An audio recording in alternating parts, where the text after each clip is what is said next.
የጋብቻ የፍቺ የውርስ ማጣራትና የሀብት ክፍፍል ጉዳዮች የተካተቱበት የፌዴራል ሸሪዓ ፍርድ ቤቶች ማሻሻያ ረቂቅ አዋጅ ላይ ይፋዊ የህዝብ ውይይት ተካሂዷል። የሸሪዓ ፍርድ ቤቶች ማሻሻያ ረቂቅ አዋጅ ላይ ይፋዊ የህዝብ ውይይት ያካሄደው በህዝብ ተወካዮች ምክር ቤት የህግና ፍትህ ጉዳዮች ቋሚ ኮሚቴ መድረኩ በማሻሻያ ረቂቅ አዋጁ ላይ ግብአት ለማሰባሰብ ያለመ መሆኑን የገለጸ ሲሆን ረቂቅ አዋጁ የፍትህ ስርዓቱን በማሻሻል ረገድ የሚኖረው ሚና ከፍተኛ ነው ብሏል።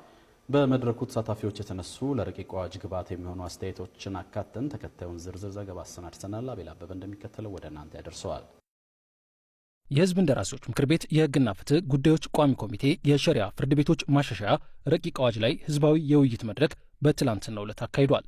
አዋጁን ለማሻሻል ሰፊ ጥናት መሰራቱንና የተለያዩ ሀገራትን ተሞክሮ ለመዳሰስ ጥረት መደረጉን ያነሱት የአዋጁ አርቃቂ ኮሚቴ ሰብሳቢና የፌዴራል ጠቅላይ ፍርድ ቤት ዳኛ የሆኑት መሐመድ አህመድ ረቂቅ አዋጁ የፍርድ ቤቱን የአገልግሎት ተደራሽነት ለማስፋትና የዳኞች አስተዳደር ጉባኤ እንዲኖረው ለማድረግ እንደሚያግዝ ጠቁመዋል። የጋብቻ የፍቺ የውርስ ማጣራትና የሀብት ክፍፍል ጉዳዮች በማሻሻያ ረቂቅ አዋጁ የተካተቱ መሆኑን ያነሱት ሰብሳቢው ረቂቅ አዋጁ የፌዴራል ሸሪዓ ፍርድ ቤት ሰበር ሰሚ ችሎት የሚቋቋምበትን ድንጋጌ ያካተተ መሆኑን አያይዘው ገልጸዋል። በዋናነት አሁን እንዲሻሻል የተፈለገው አዋጅ ይሄ ነው።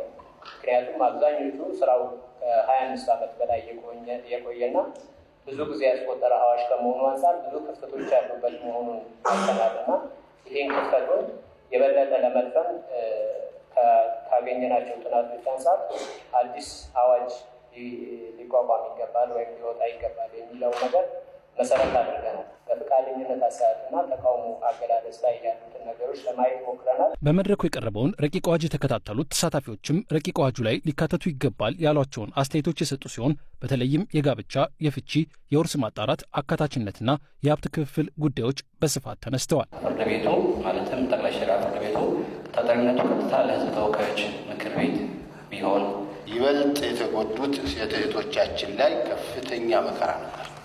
ጋብቻው በእስልምና ይመሰረትና ወደ ፍቺ ሲመጣ ፈቃደኛ አይደለሁም ይላል ባል።